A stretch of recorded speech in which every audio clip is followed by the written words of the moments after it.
وزیر اعظم شہباز شریف اس وقت تقریب سے خطاب کر رہے ہیں۔ Faisal D M S, P S O Abdullah Khan Gandapur, P S O Waqar Ali Khan, lieutenant commander Faisal A D C navy, squadron leader Saddam Bajwa A D C air, Murad Khan Swati political secretary, chief security officer captain Ali bin Tariq, colonel Imran security officer, S P Tasawar security officer, S P Akhtar security officer, lieutenant colonel Suhaib personal physician, Zahid Sarfaraz A S protocol, Talat Mahmood Khan protocol officer, عطر صاحب controller officer, افضل صاحب، خرم رشید صاحب، additional secretary نظر محمد Buzdar, mister محب علی پلپوٹو، محترم کامران فاروق انصاری صاحب، کامران رشید صاحب، Jahangir work صاحب، شمیم خان صاحب، شاہد اقبال صاحب، اور میرے انتہائی قابل احترام وزیر اعظم ہاؤس کے آفیسرز، انتہائی قابل احترام امام صاحب، اور پروٹوکول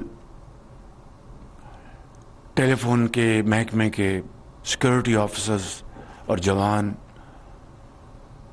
اور دفاتر کے افسران، اور میرے دیگر بھائیوں اور بہنوں، السلام علیکم۔ آج میرے لیے ایک بہت اہم دن ہے کہ میں یہاں پر آپ سب کا، جملہ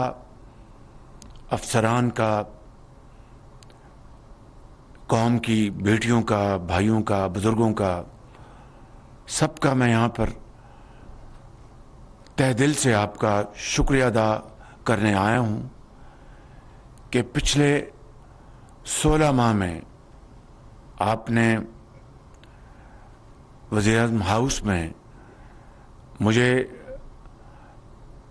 مدد اور میری رہنمائی کرنے میں جو آپ نے دن رات کوشش کی ہے، میرے پاس الفاظ نہیں کہ میں آپ کا صحیح انداز میں شکریہ ادا کر سکوں، چاہے وہ میرے پرسنل سیکرٹری ہیں، چاہے وہ ملٹری سیکرٹری ہیں، چاہے وہ ایک فراش ہے، چاہے وہ ایک ڈرائیور ہے، چاہے وہ ایک کک ہے، کلاک ہے، چاہے وہ کوئی ٹیلی فون آپریٹر ہے، سیکورٹی آفیسر ہے، جوان ہے،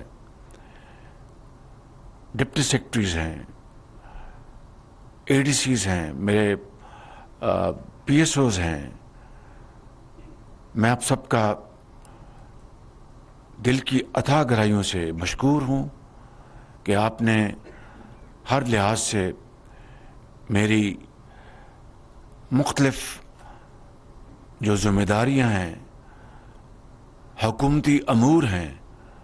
اس میں آپ نے میری جو مدد کی ہے، مجھے گائیڈ کیا ہے،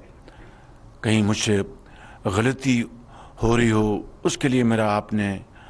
ہاتھ تھاما ہے، مجھے ایڈوائز کیا ہے۔ میں ان سب تمام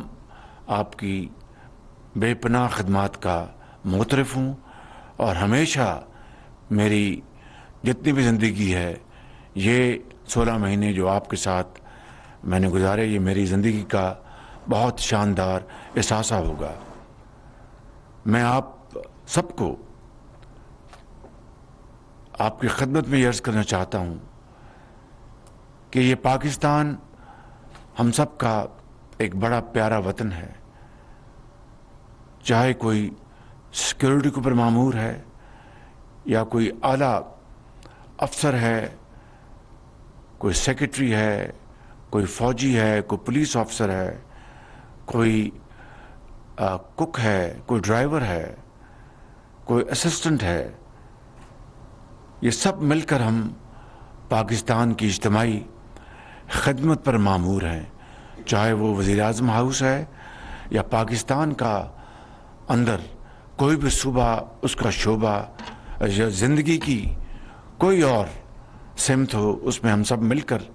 پاکستان کی خدمت کر رہے ہیں. میں سمجھتا ہوں کہ آج یہ موقع آ گیا ہے کہ ہمیں پاکستان کو ان مشکلات سے نکال کر خوشحالی کی طرف لے جانے کے لیے میں سمجھتا ہوں کہ ہمیں جتنی آج قومی یکجہتی, اتفاق, اتحاد اور محنت کی ضرورت ہے, شاید 75 سال میں پہلے کبھی نہیں تھی. اور آج پاکستان کے اندر اس بات کا بہت زیادہ شدت سے احساس ہے کہ 75 سال میں جس مقصد کے لیے پاکستان مارج وجود میں آیا تھا اور آپ کے آباء و اجداد نے, آپ کے بزرگوں نے پاکستان کے لیے کسی بھی طور, کسی بھی حالت میں جو قربانیاں دی تھیں, چاہے وہ حضرت قائد اعظم کے زمانے میں آپ کے بڑے ان کے فالوورز تھے, ان کے لیے انہوں نے کیمپین چلائی, تحریکیں چلائیں, قربانیاں دیں. یہ تمام جو کاوشیں ہوئیں, قربانیاں دی گئیں ایک ایسے پاکستان کے لیے جہاں پر سب کو اپنی اپنی صلاحیت اور محنت کے مطابق ترقی کرنے کے برابر مواقع میسر ہوں. بدقسمتی سے بہت ہی جو ہی حضرت قائد اعظم نے وہ اس دنیا سے جب وہ رحلت فرما گئے تو ہم نے راستے سے ہم بھٹک گئے. میں تفصیل میں نہیں جانا چاہتا, میں صرف یہ عرض کرنا چاہتا ہوں کہ آج یہ وقت آ گیا ہے کہ ہم دوبارہ اس بات کا فیصلہ کریں, اس عہد کی تجدید کریں کہ ہم حضرت قائد اعظم کے اور حضرت علامہ اقبال کے اور قرآن کریم اور نبی کریم صلی اللہ علیہ وسلم کی جو سنت ہے اس پر عمل پیرا ہونے کے لیے ہم متحد ہوں اور ایک لڑی میں پرو کے ہم پاکستان کی وہ خدمت کریں کہ آئندہ آنے والے سالوں میں نہ صرف قرضوں سے ہمیں نجات مل جائے, نہ صرف بیکاری پن ہم سے ہمیشہ کے لیے وہ ہم اس کو خدا حافظ کہیں, بلکہ اپنے پاؤں پہ کھڑے ہونے کے لیے ہمیں اللہ تعالیٰ وہ صلاحیت اور ہدایت فرمائے کہ ہم پاکستان کو گل و گلزار بنا دیں. یہ مشکل ضرور ہے لیکن ناممکن نہیں ہے, اور اس کے لیے یقیناً بہت قربانی اور ایثار اور شبانہ روز محنت درکار ہے. اور اس کو اگر ہم اپنا اوڑھنا بچھونا بنا لیں تو انشاءاللہ کوئی مشکل ہمارے راستے میں رکاوٹ نہیں بن سکے گی. وزیر اعظم ہاؤس میں میں نے کوشش کی کہ جو وسائل ہیں ان کو ممکن حد تک ان کو بچایا جا سکے, یہاں تک کہ جب ہماری جو معاشی صورتحال بہت چیلنجنگ ہو گئی تو آج سے چند ماہ پہلے کابینہ نے ایک والنٹریلی فیصلہ کیا کہ ہم تنخواہیں اور پرکس اینڈ پریویلیجز اور جو مہنگی گاڑیاں ہیں وہ واپس کر دیں گے. بے شمار وزراء نے اس فیصلے کو لے کر آگے چلے. کچھ وزراء ایسے تھے کہ جنہوں نے خاموشی سے میرے کان میں کہا کہ ہماری جو معاشی حالت ایسی نہیں کہ ہم اپنی تنخواہ کو فورگو کریں، تو آپ ہمیں اجازت دیں کہ ہم تنخواہ لیتے رہیں. میں نے کہا کوئی آپ کے اوپر بار نہیں ہے، یہ آپ کی مرضی ہے. مگر آج بھی کل تک، اب تو کابینہ رات کو ختم ہو گئی، آج بھی کل تک انہوں نے تنخواہ نہیں لی، گاڑیاں واپس کر دیں اور کچھ تنخواہ لیتے رہے، اور یہ ان کا حق ہے. میں کہنا یہ چاہتا ہوں کہ اگر ہم پاکستان کے وسائل کو بچا کر اور ایک انصاف کے طریقے سے ہم ان وسائل کو اس قوم کی غربت، بے روزگاری اور ناخواندگی کے لیے استعمال کریں تو یقین کریں ہمیں کہیں سے قرضے لینے کی ضرورت نہیں ہے. ہمارے پاس اللہ تعالیٰ نے معدنیات کی بے پناہ دولت دی ہے. ہمیں اللہ تعالیٰ نے زرخیز زمین عطا کی ہے، دریا عطا فرمائے ہیں، پہاڑ ہیں. آپ جیسے قابل، بہت قابل پاکستانی اللہ تعالیٰ نے اس ملک کو دیے ہیں، جو اس ہال میں ہیں اور پورے ملک میں پھیلے ہوئے ہیں. صرف اگر کسی چیز کی کمی ہے تو کر گزرنے کی کمی ہے. اگر اس کو ہم اپنا اوڑھنا بچھونا بنا لیں تو پاکستان انشاءاللہ نہ صرف ماضی میں جو ہم نے وقت کھویا ہے اور جو نقصان اٹھایا ہے اس کو پورا کریں گے، بلکہ آنے والے وقتوں میں اقوام عالم میں سر اٹھا کے چلیں گے. یہ تبھی ہوگا کہ ہم